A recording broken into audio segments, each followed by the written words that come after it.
295쪽에 있습니다.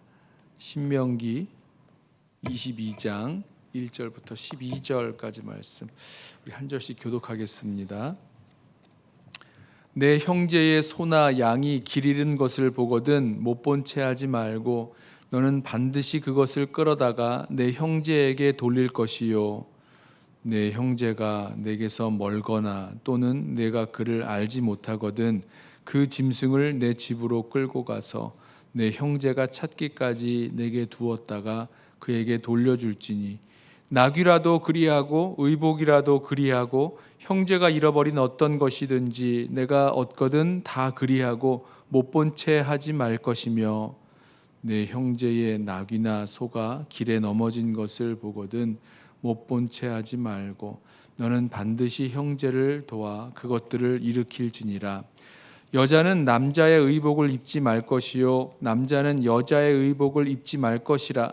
이같이 하는 자는 내 하나님 여호와께 가증한 자이니라.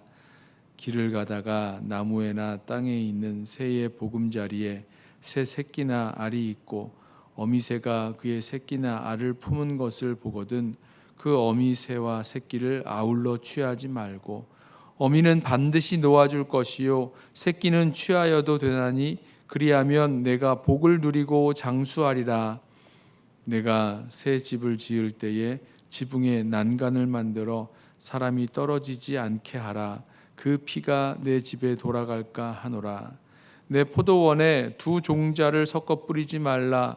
그리하면 내가 뿌린 씨의 열매와 포도원의 소산을 다 빼앗길까 하노라. 너는 소와 나귀를 결의하여 갈지 말며 양털과 배실로 섞어 짠 것을 입지 말지니라. 너희는 너희가 입는 겉옷에 내 귀에 술을 만들지니라. 아멘.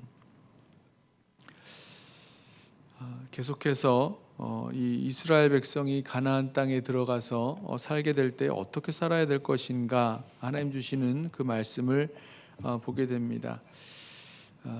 우리의 일상생활 속에서 무심코 이렇게 지나치거나 무심코 막 해쳐버리는, 그러니까 해버리는 그런 일이 없도록 하나님의 백성에게 원하시는 거룩하고 구별된 삶, 절제된 삶이 있다라는 것을 우리 큰 이 그림에서 알게 되죠.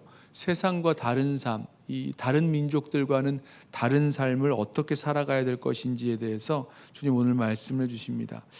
첫 번째는 못 본 채 하지 말라고 말씀하세요. 형제나 소나 형제의 그 소나 양이 길을 잃었을 때, 그 길을 잃은 소나 양을 보았을 때 어떻게 해야 되는가? 못 본 채 하지 말라라고 말씀하십니다. 그럴 수 있죠. 이게 대체 누구의 것이지?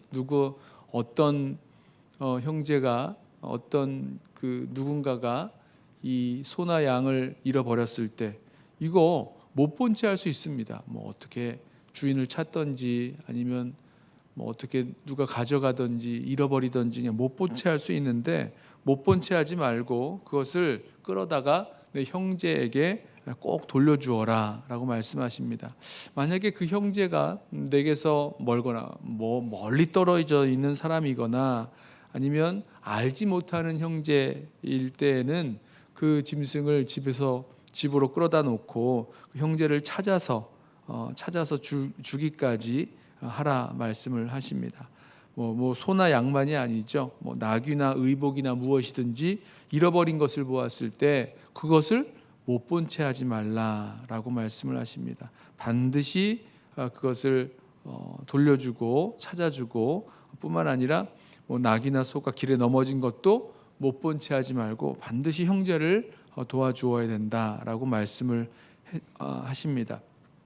그렇습니다. 우리 믿음의 여정을 걸어 나아갈 때에 얼마나 분주하고 바쁩니까? 여러 가지 일들이 우리 삶에서 일어나는데 누군가에게 일어난 어떤 어려운 일들, 소나 양을 잃어버린 일들, 자기 재산을 잃어버리는 거잖아요. 그런 일들이 있었을 때 우리 참 무관심하게 못 본 채 하면서 살아갈 수 있는데, 그렇게 하지 말 것을 말씀하시는 거죠. 꼭 그 잃어버린 것을 찾아주고 돌려주고 또 도와줄 것을 말씀하십니다. 우리 이 사회가 우리 또 세상이 점점 자기중심적이고 또 다른 사람의 그 일들에 대해서는 굉장히 무관심한 그런 사회와 세상에서 살아갑니다. 다른 이들에게 또 나의 행동이 어떠한 그런 영향을 미치는지 잘 생각하면서 관심을 가지고 적극적인 그런 태도를 보여주어야 될 터인데요. 또 한 가지는 이 하나님의 창조 질서를 이렇게 혼합하거나 어지럽히는 일을 하지 말라라고 말씀하십니다.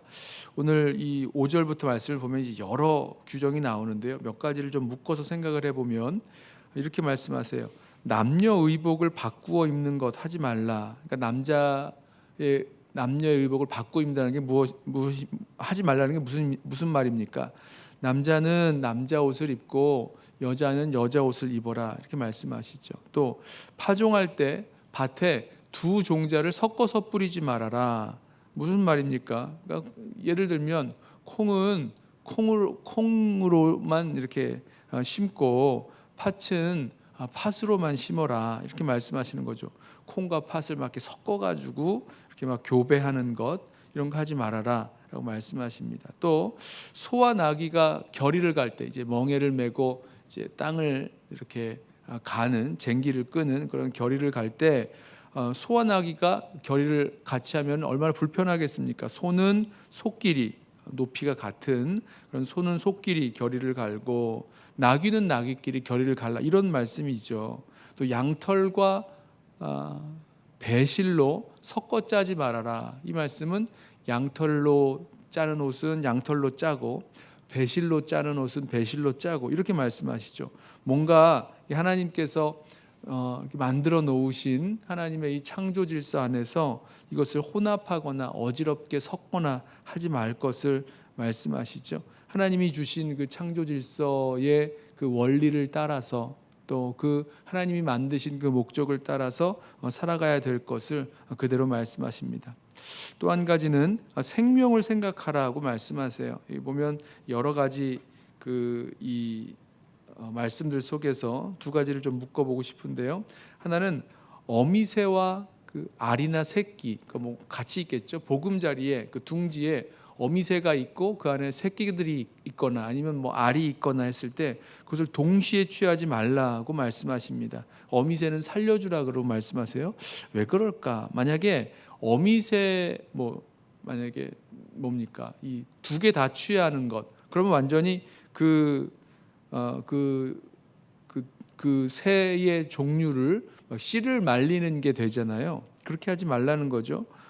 만약에 이제 어미새를 취하면 어떻게 됩니까? 어미새를 취하면 그 새끼들이 살 수가 있겠습니까? 못 살죠.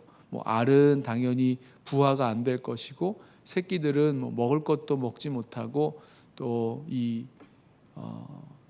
맹수들의 또 다른 이 생명을 위협하는 잡아먹는 그런 짐승의 그런 먹이가 되지 않겠습니까? 그러니까 어미새를 살려줘야 되는 거죠.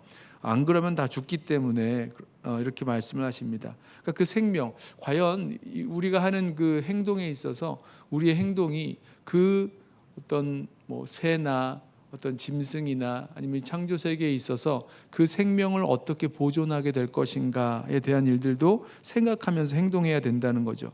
또 한 가지, 집을 지을 때 지붕에 난간을 만들어서 사람이 떨어지지 않게 하라고 말씀합니다. 우리가 가지고 있는 이 집과는 구조가 좀 다르죠. 우리는 비가 많이 오니까 지붕이 이렇게 기울어져 있어서 지붕으로 올라갈 일이 거의 없습니다. 고칠 때나 올라가죠.